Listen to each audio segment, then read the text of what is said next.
Bismillahirrahmanirrahim. Assalamualaikum warahmatullahi wabarakatuh. Waalaikumsalam. Alhamdulillah wassalatu wassalamu ala Rasulillah wa ala alihi wa sahbihi wa man da'a bi da'watihi wastanna bi sunnatihi ila yaumi liqa'i rabbih.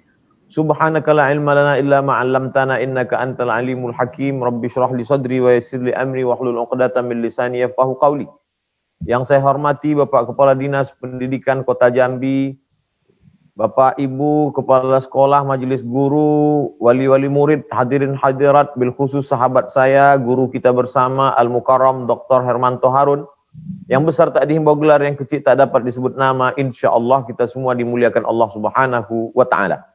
A'udzubillahi minasyaitonirrajim. Ya ayyuhalladzina amanu, hai para ayah, ku anfusakum, jaga dirimu, wa ahlikum, dan anakmu, naro, dari api neraka.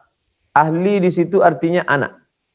Mana dalilnya bahwa ahli itu artinya anak? Bisa dilihat dalam doa Nabi Nuh alaihissalam, Ya Rabbi inna bni min ahli. Ya Allah, anakku itu adalah ahliku. Jadi ketika Allah mengatakan ahlikum, maka di dalamnya termasuk jagalah anakmu. Jadi tanggung jawab anak itu ada pada seorang kepala keluarga laki-laki. Maka dalam Islam laki-laki itu dibagi harta warisan 2 kali lipat dari perempuan. Kalau laki-laki 50% walakum nisfu ma taraka azwajukum illam yakul lahunna walad, maka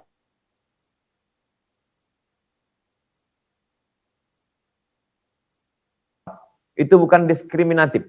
Karena memang laki-laki punya 5 tanggung jawab. Yang pertama, memberi makan. Yang kedua, memberi pakaian. Ketiga, memberi tempat tinggal. Yang keempat, memberikan pendidikan. Yang kelima, memberikan perhatian. Hanya saja selama ini orang tua tidak menyadari itu. Dia anggap sekolah itu adalah laundry. Dia letakkan pakaian kotor, lalu dia bayar. Kalau ada yang tidak rapi setrikanya, bau apek, dia marah. Maka perlu kita pahami bahwa guru bukan karyawan perusahaan laundry. Mereka adalah orang yang menolong kita dan membantu kita menyelamatkan anak-anak kita dari neraka jahanam. Sekarang barulah banyak orang tua yang paham bahwa ternyata menjadi guru itu berat.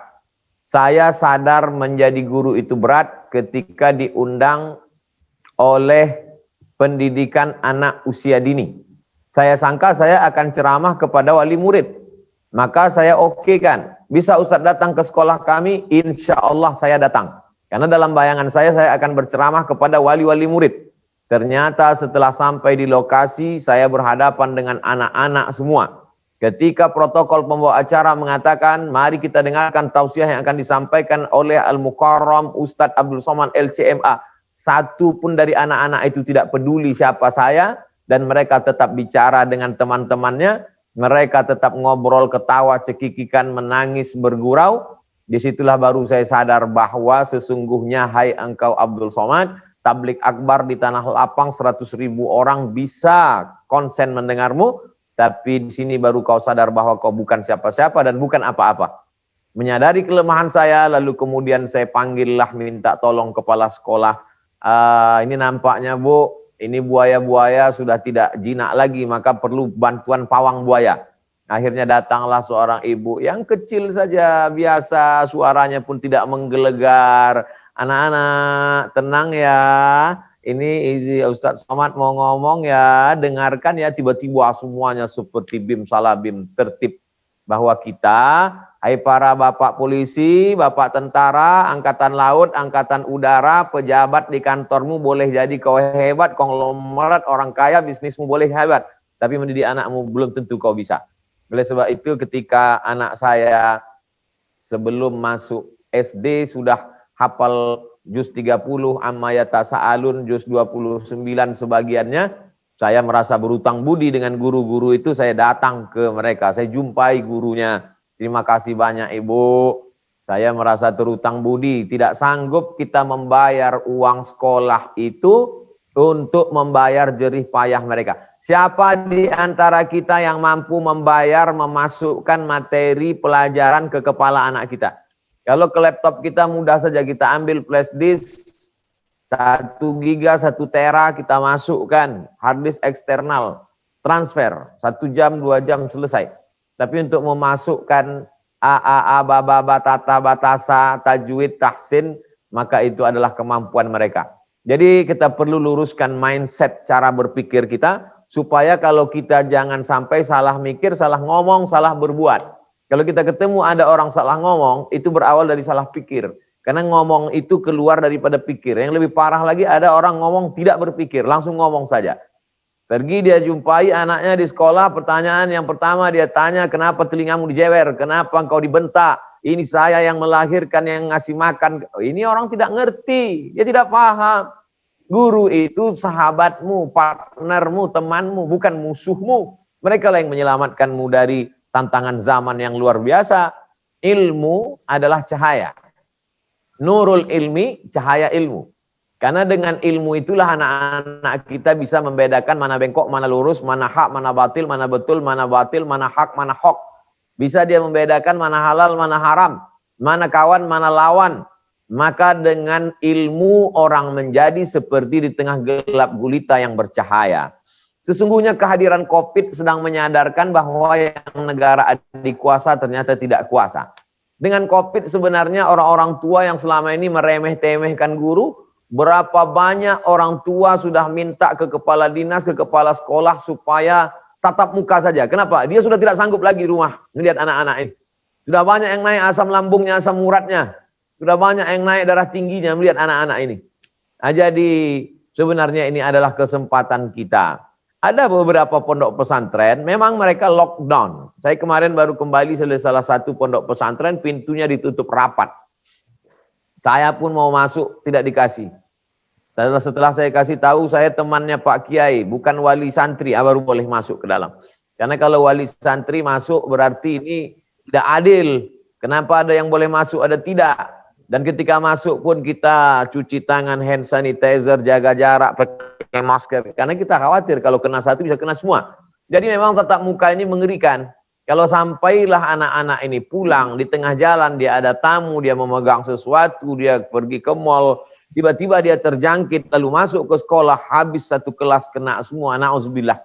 Maka kita bersabar saja, mudah-mudahan ujian ini berlalu. Jadi kita isi saja dengan, coba kita renungkan sejenak, berapa di antara bapak ibu yang sudah mengajarkan Al-Fatihah kepada anak-anaknya dengan bacaan Al-Fatihah yang benar.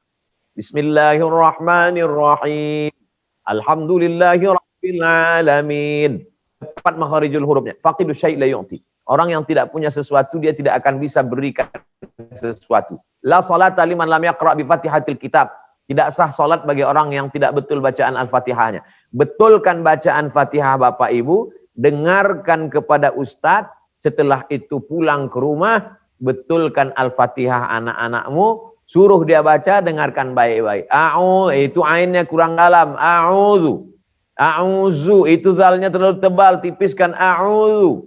Billahi minas syaitan, bukan saya, shin, minas syaitan. Minas syaitan, bukan ta, tapi ta, minas syaitan. Nah ini. Baca Fatihah kan enteng saja Pak Ustadz. Kami dulu memperbaiki bacaan Al-Fatihah ini 3 bulan. Datang ke guru, besok datang baca lagi Fatihah.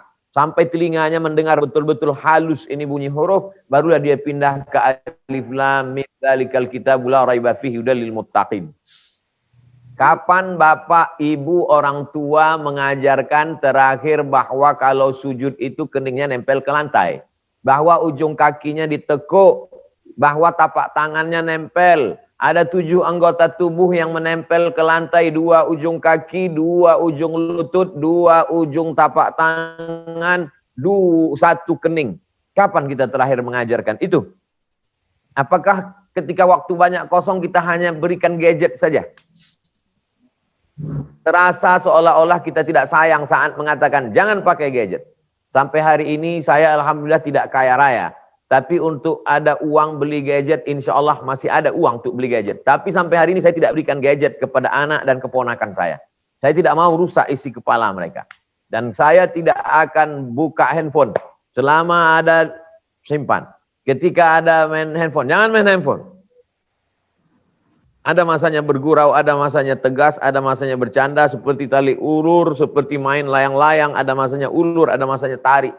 Mungkin terlintas dalam hati kita, oh ini terlalu kasar, tapi ada masanya tegas. Karena ini obatnya tidak ada. Kalau sudahlah dia kecanduan game online, PlayStation, internet, gadget dengan segala macamnya, maka rusaklah isi kepalanya. Badannya tetap sehat nampak, tapi error sudah isi kepalanya, daya tangkapnya, otak kanan, otak kirinya. Maka ini adalah tantangan zaman yang luar biasa. Dulu orang-orang tua kita mencari kita menjelang azan maghrib karena kita mandi di sungai. Dulu 30 tahun, 35 tahun yang lalu sebelum azan maghrib orang tua sudah bawa pangkal sapu mencari karena sibuk main layang-layang. Hari ini dia tetap di rumah. Dia berada di rumah sehat, tapi dia tidak peduli suara azan, dia tidak peduli suara ngaji, dia tetap dengan ini lebih mengerikan daripada orang yang mabuk di main layang-layang, sibuk dengan main petak umpet dan lain sebagainya. Ternyata tantangan orang tua di zaman ini, generasi milenium ini lebih mengerikan daripada beberapa tahun yang lalu. Ini sudah takdir kita hidup di zaman ini, dengan internetnya, dengan televisinya. Dulu orang tua kita cukup menangani satu TV saja, TVRI, dan dia hanya menyala pada waktu siang hari Ahad saja. Acara program-program lagu, sinetron masih terkontrol. Tapi di zaman kita sekarang, setiap artis punya TV, setiap orang punya TV. Kalau dulu TV masih ada kontrol dari Departemen Penerangan. Masih ada sensor dari Badan Sensor Film Nasional. Hari ini orang sebebasnya mengupload apa yang dia suka. Demi untuk konten, demi untuk mencari viewer, demi untuk mencari subscriber. Orang rela mengorbankan anak-anak kita. Lalu kemudian rusaklah generasi ini. Maka ini tanggung jawab kita bersama. Jadi kesempatan emas ini kita manfaatkan. Pertama, luruskan pemahaman kita tentang tanggung jawab di hadapan Allah Subhanahu wa taala. Yang kedua, mari kita bagi-bagi tugas bahwa ini tanggung jawab kita, kelak kita akan ditanya la tus'alunna yauma idzin 'anin na'im. Kamu nanti akan ditanya di hadapan Allah sesuai dengan kemampuanmu masing-masing. Pernahkah kelingking jari tangan kita ini masuk ke celah kakinya saat mengajarkan dia berwudu? Pernahkah jari kelingking kita ini masuk ke celah-celah kakinya saat mengajarkan air wudu mesti masuk ke dalam? Kalau belum, laksanakan habis kajian ini tanpa tunda-tunda untuk sholat asar nanti. Ajarkan bagaimana dia berwudu dengan baik dari mulai kumur-kumur.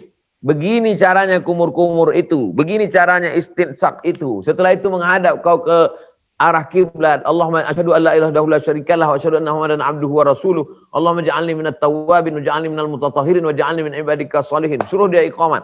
Iqamat. Lalu kemudian ada saat-saatnya salat sunat, minta dia menjadi imam, makmumnya adalah sahabatnya, sepupunya, saudaranya, sehingga kita betul-betul mendengarkan. Ma ta'buduna min ba'di, setelah aku nanti mati menghadap Allah, apa yang akan kau sembah? Adapun apa yang akan kau makan, maka sesungguhnya wa fis sama'i rizqukum wa ma tu'adun, rezeki dijamin Allah Subhanahu wa taala. Wa ma min dabbatin fil ardi, tidak ada satupun yang melata di atas muka bumi ini illa 'ala Allah rizquha, melainkan dijamin Allah Subhanahu wa taala rezekinya. Apa yang pertama kali dimasukkan ke dalam kepala? Kalau kita beli laptop, yang pertama kali kita uploadkan, kita downloadkan, kita setupkan adalah antivirus. Yang pertama kali tentu program HP, lalu Windows, lalu setelah itu antivirusnya, maka ke kepala anak-anak itu pertama kali adalah hafalan Al-Quran. Itu yang diajarkan Allah Ta'ala kepada Nabi Muhammad SAW. Nabi mengajarkannya kepada Jibril, Jibril mengajarkannya kepada sahabat, Nabi mengajarkan Allah kepada Jibril, Jibril kepada Nabi Muhammad, Nabi Muhammad kepada sahabat, sahabat kepada tabi'in, tabi'in kepada tabi'in, sampailah kepada imam-imam qiraat, sampailah kepada guru ngaji kita, sampai ke kita hari ini. Maka kita dengarkan bacaan Al-Quran. Belum pandai membaca, tapi sudah bisa membaca Quran. Bagaimana mungkin belum bisa baca, sudah baca Quran? Karena Al-Quran didengarkan dari telinganya. A'udzu billahi minasyaitonir rajim. Bismillahirrahmanirrahim. Wadduha wal-laili idza saja ma wadda'aka rabbuka wa ma qala. Berapa banyak mereka yang hafal padahal mereka tidak bisa membaca karena memang didengarkan melalui telinga. Pun nanti ketika kita akan mati juga kita tidak membaca. Karena saat orang sakratul maut matanya terpejam dan mulutnya menganga, telinganya juga lagi yang dibisikkan. La ilaha illallah. Saat lahir dia mengenal Al-Quran juga tidak membaca. Diazankan ke telinganya, asyhadu an la ilaha illallah, maka muru auladakum bisalah wa hum abna'u sab'a sinin, suruh mereka salat ketika mereka berusia 7 tahun. Wadribuhum fil asrah. Kalau 7 tahun dia sholat, berarti umur 5, umur 6 dia sudah menghafal surat-surat pendek. Maghrib ke Isya tutup semuanya. Matikan handphone, matikan HP, matikan televisi, matikan laptop, tutup semuanya. Singkat, lalu kemudian sholat. Syukur-syukur bisa ke masjid. Andai belum bisa ke masjid, social distancing, karena PSBB dan lain sebagainya. Bagus, ini dimanfaatkan. Bapak-bapak berlatih menjadi imam, lalu kemudian sholat berjamaah. Ini semua adalah memperbaiki semua cara kita yang selama ini sudah dirusak oleh media. Jamaah mengenal Ustadz Abdul Somad melalui media. Tapi jangan lupa, media ini seperti pisau di tangan anak kecil. Kalau silap-silap, salah-salah, dia hanya melukai urat nadi kita, melukai tenggorokan kita, dan kita akan mati gara-gara media ini. Matinya mati dalam pikiran. Tidak lagi bisa berpikir. Mati dalam perasaan. Mati pikir dan mati rasa lebih mengerikan daripada mati sesungguhnya. Sebab orang mati itu memang sudah selesai. Dia tidak ada di atas dunia. Ini sekarang kita berhadapan dengan orang yang ada di atas dunia. Fisiknya ada. Dia berjalan. Tapi sudah mati pikir dan mati akal. Mati rasa. Sehingga tak lagi ada perasaan. Sama seperti zombie. Sama seperti robot. Na'udzubillah. Inilah sebenarnya yang dihidupkan dengan pendidikan. Ilmu dalam bahasa Arab tidak tepat diterjemahkan ke knowledge. Knowledge adalah hanya pengetahuan. Guru tidak mentransfer pengetahuan 2 tambah 2 sama dengan 4 selesai. Tapi dia mesti bertanya, 2 tambah 2 itu berapa, nak? Kemarin kita kan sudah belajar 1 tambah 1. Masih ingat lagi? Guru bukan hanya sekedar, guru bukan tukang. Setelah dia letakkan, jadi habis itu dia pindah ke tempat yang lain. Tidak. Maka dalam Islam disebut fakultas pendidikan itu adalah kulliyatut tarbiyah. Tarbiyah artinya apa? Memindahkan ilmu pengetahuan dan melihat perubahannya, efeknya. Dia menjadi apa setelah pengetahuan itu berpindah ke kepalanya. Atau hanya dia cerdas saja. Salat menurut bahasa, salat menurut istilah, salat subuh, salat zuhur, salat asar, salat maghrib, salat isya, salat qabliyah, salat ba'diyah, salat duha, salat witir, salat idul adha, salat idul fitri, salat istisqa, minta hujan, salat kusuf, gerhana bulan, gerhana matahari. Dia tahu tentang semua salat. Tapi ketika ditanya, kamu salat? Saya enggak salat. Cukup ilmu salat saja. Kita khawatir anak-anak kita ini menjadi Islamolog. Mereka mengerti Islam, paham Islam, tapi tidak mengamalkan Islam. Maka dalam Islam diajarkan ketika Sayyidatuna ibu kita Aisyah ditanya, bagaimana akhlak Rasulullah SAW? Beliau menjawab, kana khuluquhul Quran. Akhlaknya adalah Al-Quran. Jadi Nurul Ilmi menjadi rahmat bagi orang Jambi, sehingga anak-anak kita bisa berlanjutlah Islam ini ke depan. Jambi yang mayoritasnya Melayu, Melayu adalah Islam. Melayu tanpa Islam hilang, tinggal layunya saja. Islam ini mengangkat harkat martabat. Kerajaan Melayu Islam zaman silam dari mulai Sumatera Utara, turun ke Riau, turun ke Jambi, turun ke Palembang, mayoritas di Pulau Sumatera. Maka siapa yang akan melanjutkan tongkat estafet ini kalau bukan anak-anak kita hari ini? Kalau kita melihat mereka sedang lucu-lucu dengan tariannya. Berapa banyak orang tua yang tersenyum senang melihat anaknya sudah pandai menari, ikut TikTok. Tapi sebenarnya dia sedang meninggalkan warisan azab yang akan mengalir ke alam kuburnya, alam barzahnya. Mari kita perbaiki tanda mindset cara berpikir kita. Bahwa kita akan mati menghadap Allah. Yang kita inginkan adalah mereka yang menutup auratnya. Yang kita inginkan adalah mereka yang punya rasa malu.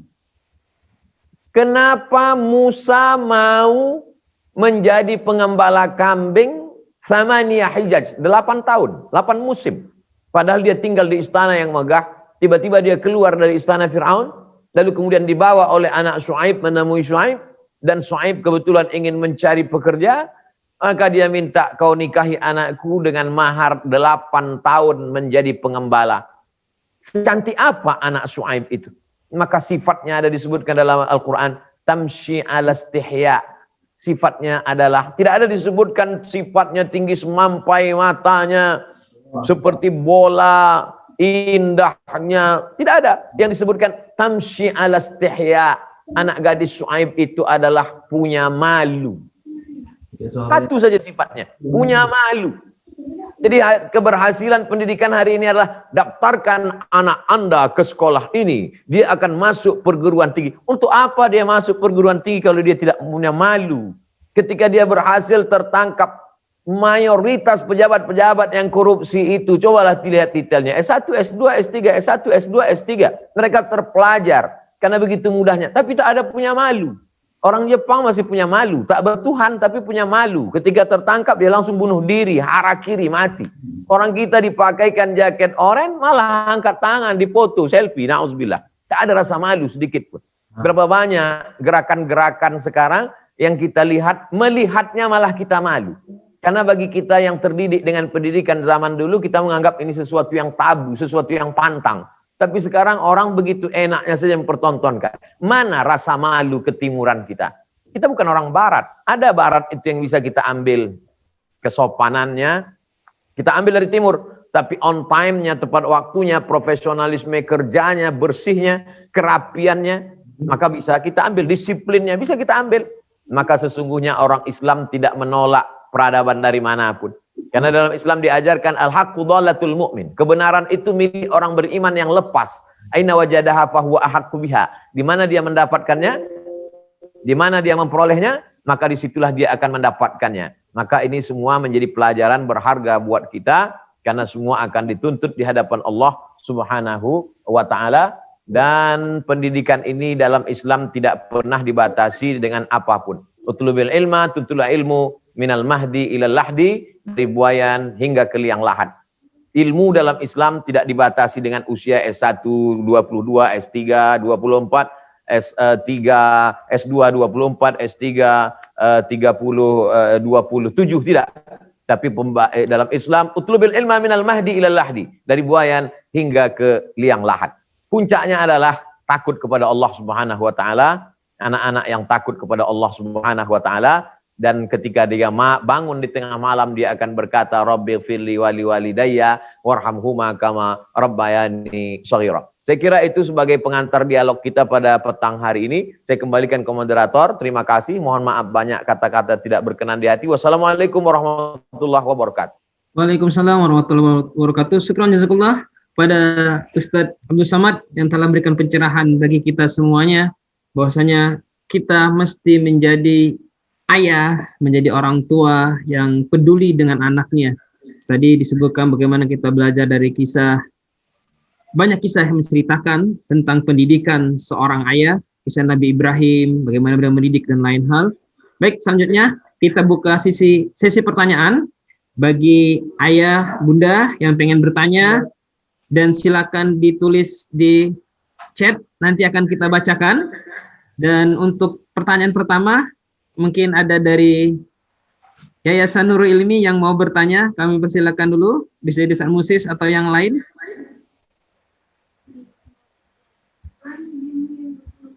Silakan, ayah bunda yang pengen bertanya, silakan ditulis di forum chat, nanti akan kita bacakan satu persatu. Mudah-mudahan waktunya cukup, insyaallah.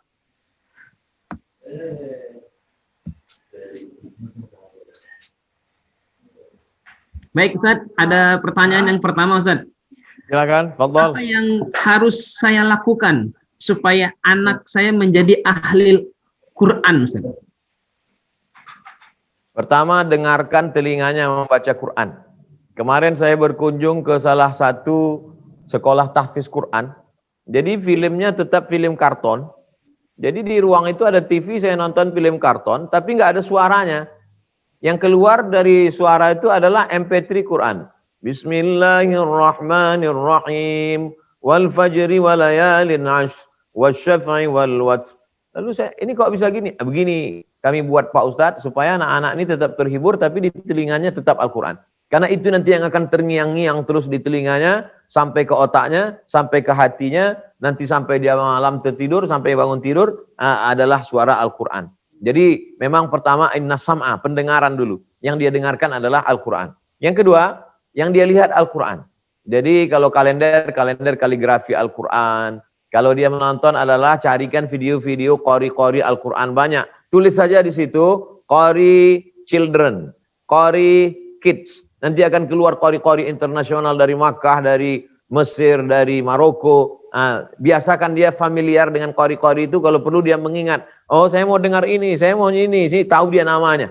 Itu. Lalu kemudian yang ketiga, belikan Al-Quran sesuai selera dia. Pergi ke toko buku cari. Dia mau Quran yang warna pink, dia mau Quran yang pakai tas, dia mau Quran yang ada penanya yang bersuara, dia mau Quran. Sehingga dari rasa suka ini nanti akan membuat dia tertarik, dia akan ada kedekatan, kemelekatan dengan yang dia cinta itu. Yang keempat adalah bapak ibunya, tetangganya, neneknya juga adalah orang-orang yang memang hobi cinta Quran. Jadi saya ketemu dengan anak kecil umur 4-5 tahun, baca Quran, setor hafalan, saya tanya, belajarnya dengan siapa? Belajarnya dengan ayah, dengan ibu, dengan nenek. Jadi ayahnya mengajarkan Quran, ibunya mengajarkan Quran, neneknya juga mengajarkan Quran. Kalaulah ayahnya lagu dangdut, emaknya drama Korea, neneknya pula TikTok, tamat riwayat. Innalillah, sadaqallahul azim. Maka kita juga mesti membuatkan lingkungan. Dari mulai tontonan, pendengaran, penglihatan, maka generasi Qurani. Jadi apa yang dicita-citakan oleh guru-guru kita dulu, apa yang diinginkan oleh keluarga kita, mesti ada satu keinginan, cita-cita membentuk mereka menjadi generasi yang Qurani. Nanti udah mau besar mau jadi apa? Jadi hafiz. Tapi kemudian ada ujungnya, jadi hafiz polisi. Mau jadi apa? Jadi hafizoh dokter kandungan. Mau jadi apa? Mau jadi hafiz tentara. Mau jadi apa? Mau jadi hafizoh pengacara.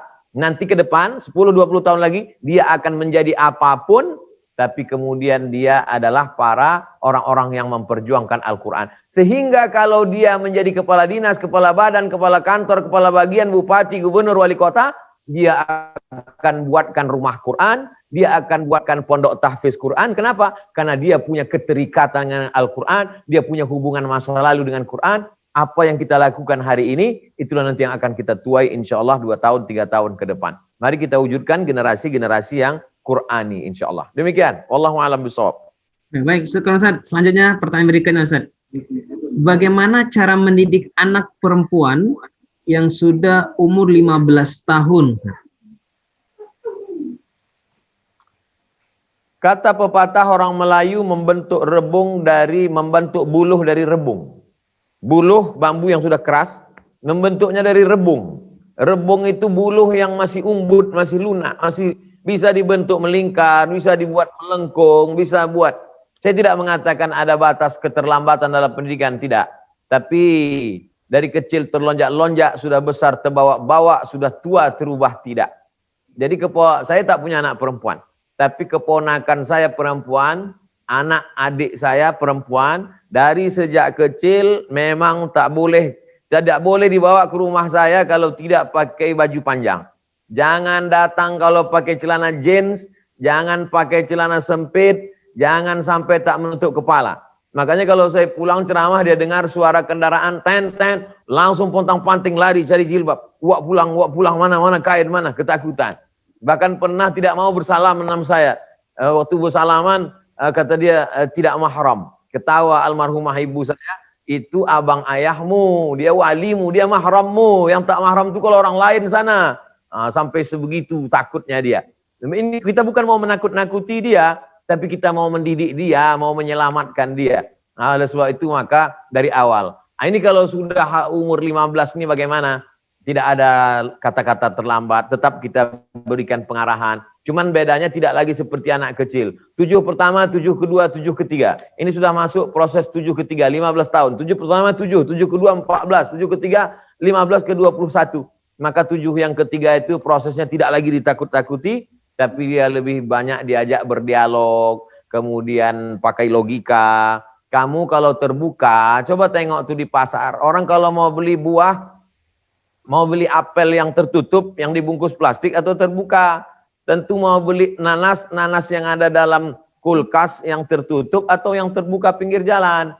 Nah begitu juga. Iya tapi ini katanya peradaban. Orang yang terbuka ini adalah orang yang peradaban.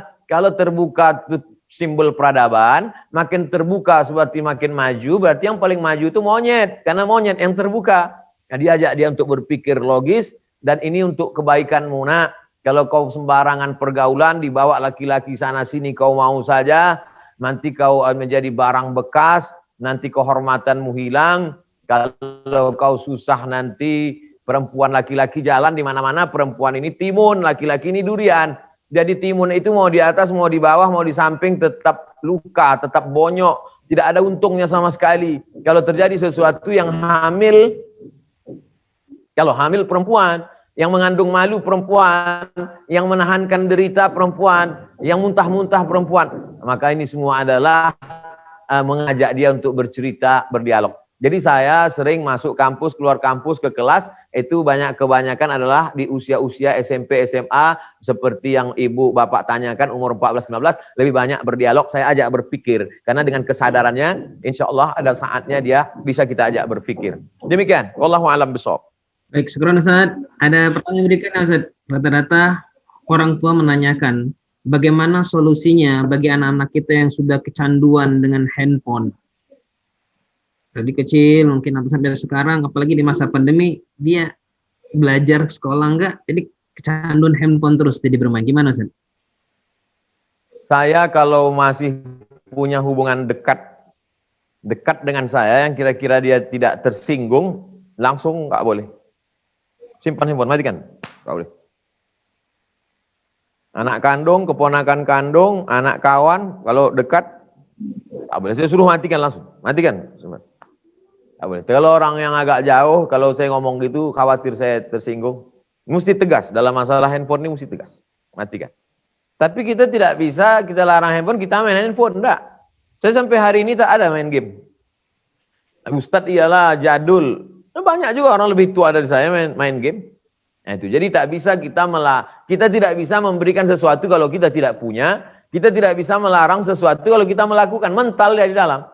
Nah, oleh sebab itu maka perlu ada ketegasan. Kalau sudah tidak juga tertolong lagi, apa boleh buat? Ini penyakit kejiwaan, psikologis. Mesti ada terapi. Sama seperti narkoba. Game itu sama seperti narkoba, ada candunya. Maka dia mesti direhabilitasi.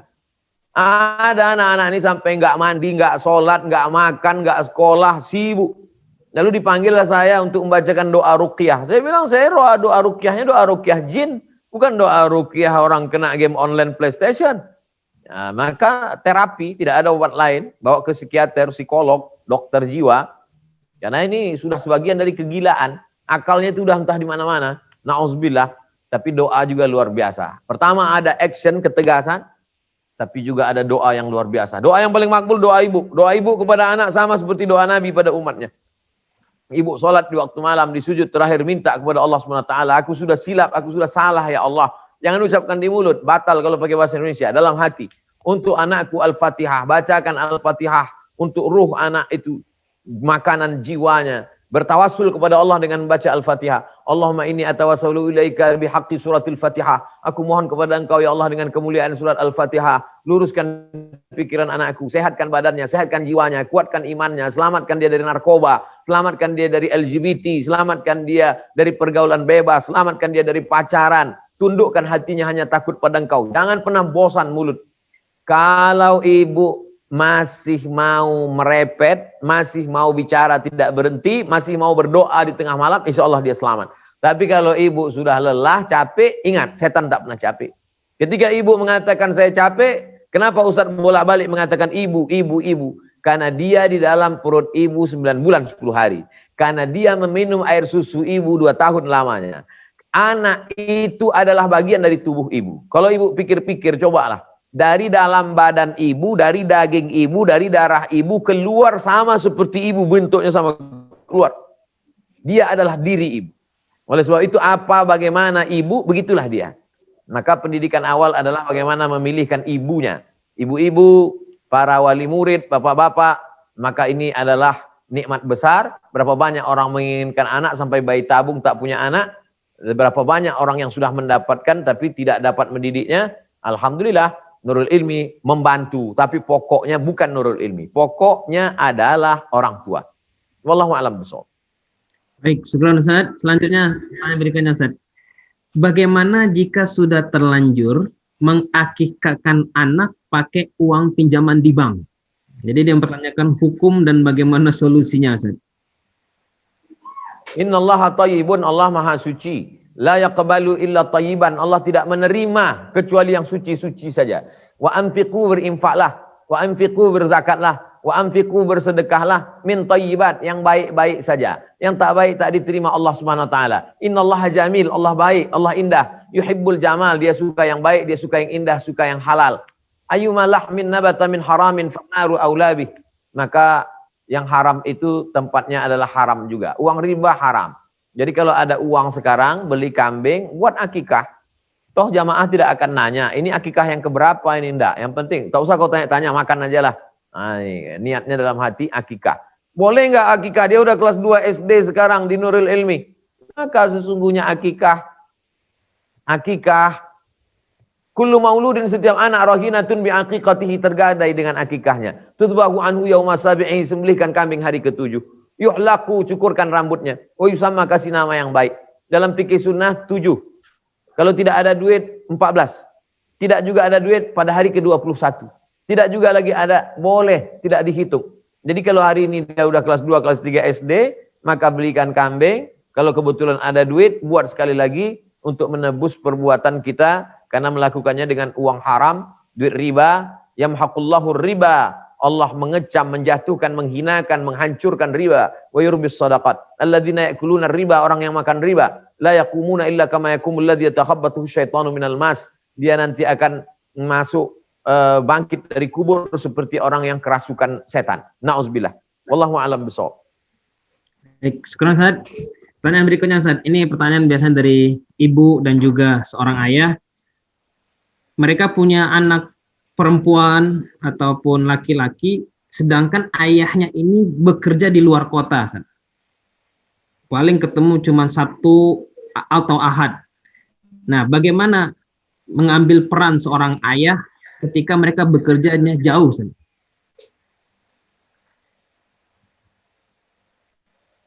Peran ayah itu apa? Bagaimana dia? Mengajarkan dia berwudu, bisa dilakukan ibu. Mengajarkan dia sholat, menjadi imam, membacakan Al-Fatihah secara jahar.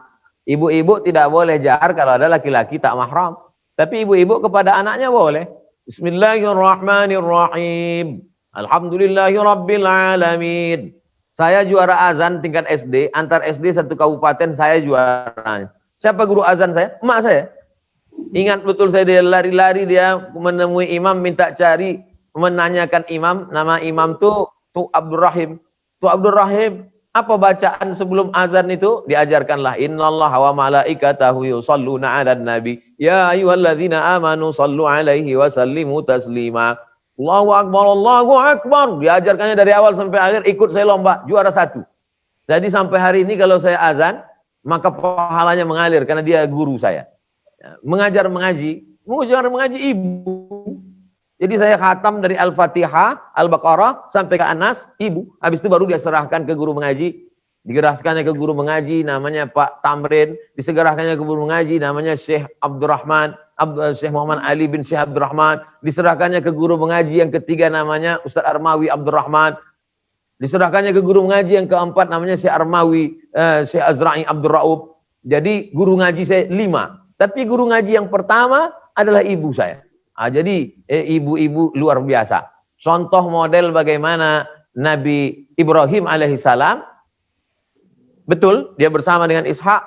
Tapi kemudian bagaimana dengan Ismail? Ismail adalah model bagi bapak-bapak tadi yang bekerja sibuk. Lalu kemudian bisa diwakilkan oleh ibu. Makanya ibu adalah luar biasa. Ibu disebut al-madrasatul ula. Ibu adalah sekolah pertama. Sebelum sekolah-sekolah yang lain, maka sekolah pertamanya adalah ibu. Ibu-ibu adalah kebanggaan. Makanya ibu mendapat 3 kali ummuka. Siapa ya Rasulullah? Ummuka. Siapa ya Rasulullah? Ummuka. Itulah mengapa ibu mendapat 3 kali, karena ibu bisa melakukan apa yang dilakukan bapak, dan bapak tidak bisa melakukan apa yang dilakukan ibu. Tidak ada satupun bapak di Jambi yang sanggup melahirkan, menyusukan, dan mengandung. Wallahu a'lam bishawab. Baik, sekarang jazakallah Ustaz. Pertanyaan berikutnya Ustaz. Bagaimana caranya membangkitkan semangat dan juga supaya anak itu konsisten menghafal Al-Quran? Karena ada yang naik turun, ada yang juga hobi bermain daripada menghafal, Ustaz. Ibu-ibu kalau punya grup WhatsApp, pilihlah grup-grup yang membangkitkan semangat. Jangan grup yang membangkitkan semangat shopping. Jangan grup-grup yang membangkitkan semangat ngerumpi. Ada berapa grup di handphone ibu WhatsApp? Oh ini grup ini, keluar aja. Mohon maaf guys, aku keluar. Aduh, ente tetaplah di sini. Maaf, nanti aku di alam kubur kalian nggak bisa juga nolong aku. Lebih baiklah aku keluar. Tapi ada di situ grup ibu-ibu Nurul Ilmi yang anaknya berprestasi-prestasi, kalau bicara di situ, bicara 1 juz, bicara 2 juz, menampilkan video anaknya baca ini, teruskan, yang model-model begini. Ini yang dimaksud dengan berjamaah. Jadi mau membangkitkan semangat itu, yang pertama adalah jamaah. Yang kedua ada persaingan. Wa fi dzalika falyatanafasil mutanafisun. Ada persaingan. Makanya kalau ada lomba musabaqah tahfiz, ngapa ikut musabaqah? Itu cari-cari duit apa?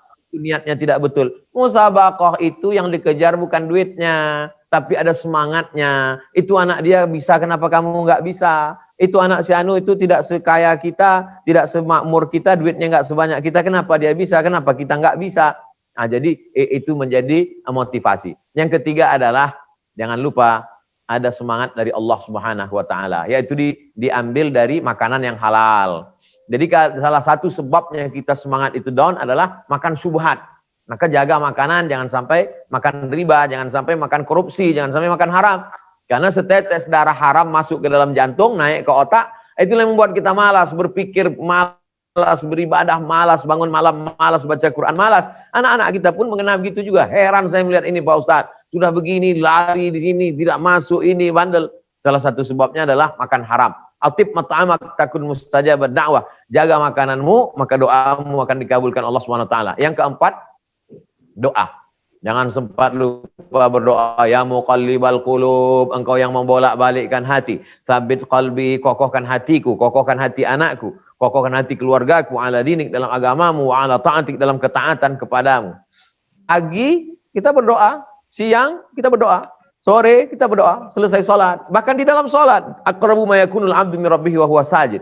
Seorang hamba paling dekat dengan Allah ketika dia sedang bersujud, maka di sujud itu dia minta kepada Allah, engkau yang membolak-balikkan hati ya Allah. Yusbihu mu'minan, berapa banyak orang ketika subuhnya beriman, wa yumsi kafiran, sorenya bisa kafir. Bukan masalah semangat enggak semangat, bukan masalah kemarin bacanya 1 juz, sekarang enggak buka Quran. Paginya beriman, sorenya bisa kafir. Nauzubillah. Maka Allah yang punya hati, kita minta kepada Allah, maka kemudian banyak zikir. Subhanallah zikir, alhamdulillah zikir, Allahu Akbar zikir. Lalu zikir yang paling afdal Pak Ustaz, terserah pilih, tapi kalau saya pilih sholawat, memperbanyak sholawat. Allahumma sholli ala sayyidina Muhammad wa ala ali sayyidina Muhammad. Allahumma sholli ala sayyidina Muhammad wa ala ali sayyidina Muhammad. Allahumma sholli ala sayyidina Muhammad wa ala ali sayyidina Muhammad. Ibu-ibu, bapak-bapak yang punya cincin digital, bagus. Allahumma sholli ala sayyidina Muhammad. Yang pakai tasbih, bagus. Terserah pakai hitung apa. Buatkan wirid wajib untuk diri sendiri. Saya pagi tidak boleh bangkit dari tempat duduk sebelum 100. Misalnya, boleh, silakan. Selama kita tidak mewajibkan pada orang lain, kita wajibkan pada diri kita sendiri. Kita tidak menambah-nambah untuk membangkitkan motivasi beramal. Ada yang mewiridkan selawat 1 hari sekali duduk 100.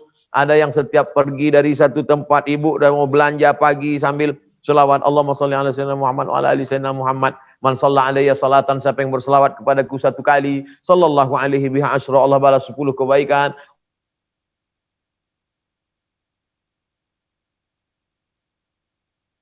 Dan kemuliaan, banyak-banyak berselawat supaya mengkonekkan hubungan kita dengan Nabi Muhammad sallallahu alaihi wasallam. Demikian, wallahu a'lam.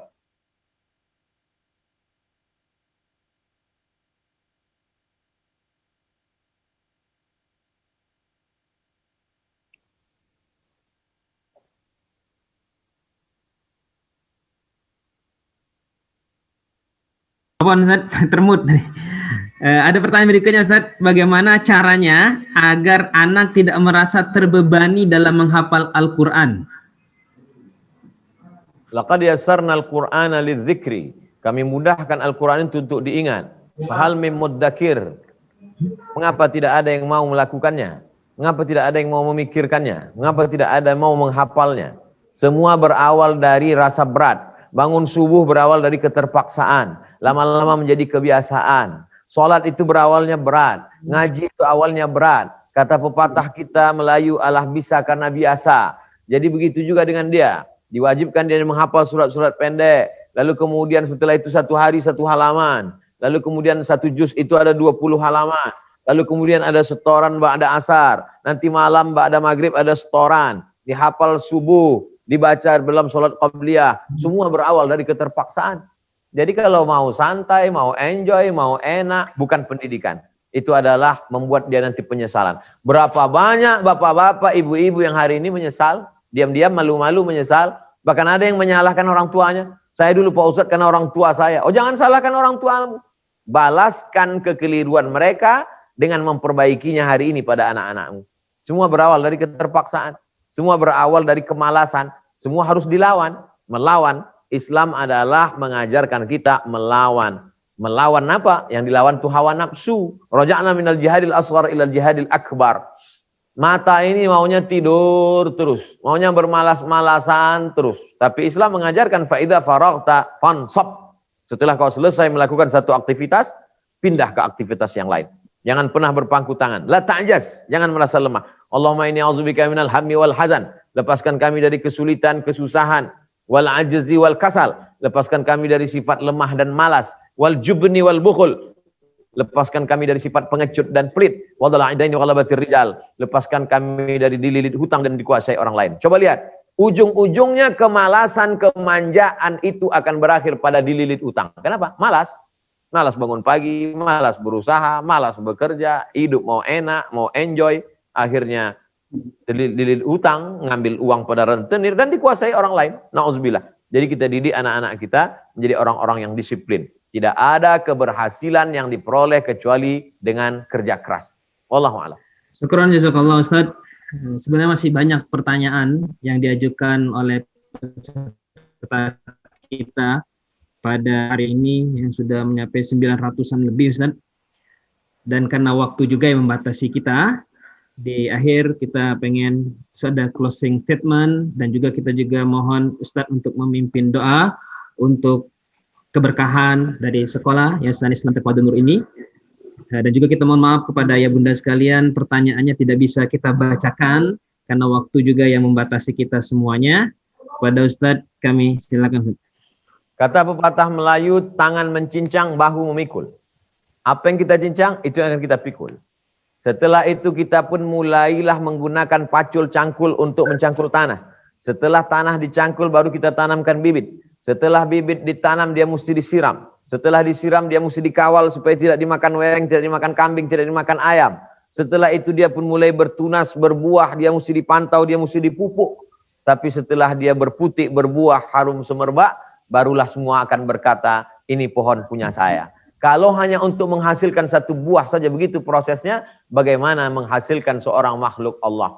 Jadi apa yang kita tanam hari ini, itu insya Allah yang akan kita petik. Mati kita masuk ke liang lahat, dia berdoa di tengah malam. Allahumma firlahu warhamhu wa'afihi wa'afu anhu ala hazihin niyah al-fatihah. A'udzubillahi minasyaitonirrajim. Bismillahirrahmanirrahim. Alhamdulillahirabbil alamin arrahmanir rahim maliki yaumiddin. Iyyaka na'budu wa iyyaka nasta'in shiratal mustaqim. Shiratal ladzina an'amta 'alaihim ghairil maghdubi alaihim waladdallin. Amin. Rabbana hab lana minas shalihin. Jadikan anak kami anak-anak yang saleh dan salihah. Rabbana hab lana min ladunka dzurriyyatan thayyibah. Jadikan anak kami keturunan yang baik-baik. Rabbana hab lana min azwajina wa dzurriyyatina qurrata a'yun. Jadikan anak cucu kami orang-orang yang sejuk dipandang mata, menyenangkan hati kami. Waj'alhum min huffazil Qur'an wa hafizat. Jadikan mereka para penghafal Quran. Minal mujahidina fi sabilika bi amwalihim wa anfusihim. Kelak mereka akan menolong agamamu dengan harta dan nyawa mereka. Kalau mereka menjadi pejabat, mereka akan menggunakan jabatannya, amanah yang ada di ujung jari mereka dengan tanda tangan mereka akan menolong agamamu ya Allah. Wahfazhum min kulli su' wa syarr. Jaga anak-anak kami dari segala perbuatan maksiat. Allahumma dfa'anhumul ghala wal waba wal fahsya wal riba wal zina wal munkar. Selamatkan anak kami dari riba, selamatkan dari narkoba, selamatkan dari pergaulan bebas, selamatkan dari LGBT. Allahumma dfa'anal waba. Selamatkan anak-anak kami dari wabah COVID-19 ini ya Allah. Allahumma ja'al hadzal ma'hada ma'hadan 'aziman mubarakan fih. Jadikanlah sekolah Nurul Ilmi sekolah yang penuh berkah. Takharraja minhal ulama waz zu'ama. Alumni-alumni menjadi para pemimpin-pemimpin, menjadi para alim ulama. Allahumma ja'al hadzal balada baladan aminan mutmainnan ya'tihi rizquhu min kulli makan. Jadikanlah negeri ini negara kesatuan Republik Indonesia negeri yang aman, damai, terbuka pintu rezeki dari segala penjuru. Allahumma waffiq ulata umurina. Pemimpin-pemimpin kami condongkan hati mereka untuk menolong agamamu dengan kekuasaan mereka ya Allah. Allahumma khtim lana bi husnil khatimah wa la takhtim alaina bi su'il khatimah. Rabbana atina fid dunya hasanah wa fil akhirati hasanah wa qina adzabannar. Wa sallallahu ala sayyidina Muhammad wa ala alihi wa sahbihi wasallam. Walhamdulillahirabbil alamin. Taqabbalallahu minna wa minkum taqabbal ya karim. Terima kasih tak terhingga kepada keluarga besar Nurul Ilmi. Mohon maaf atas segala kekhilapan dan kesilapan kepada Bapak Kepala Dinas Pendidikan Kota Jambi, kepada Bapak Ibu Wali Murid, kepada majelis guru, bil khusus kepada guru kita Al-Mukarram Al-Ustadz Dr. Hermanto Harun. Barakallahu fikum, jazakumullah khairan. Wassalamualaikum warahmatullahi wabarakatuh. Nuril TV.